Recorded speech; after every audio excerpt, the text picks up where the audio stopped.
name is Cooper Gavin, and we are doing an experiment on how much vacuum can be created with a 3/16-inch tubing, showing that the higher you are up, the more vacuum can be created and fill up the milk jug faster.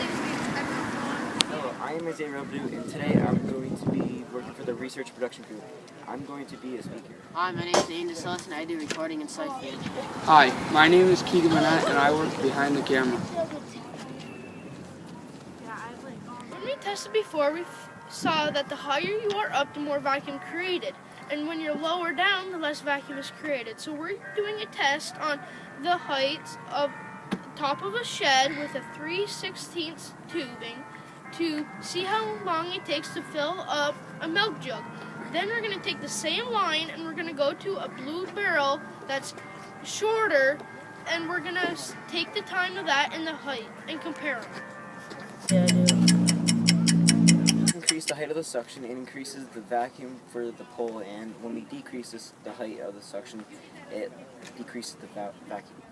So if you're somebody who wants sap or syrup faster, you're going to want to put your lines higher up. Now we're going to compare the blue barrel and the shed for the time and height.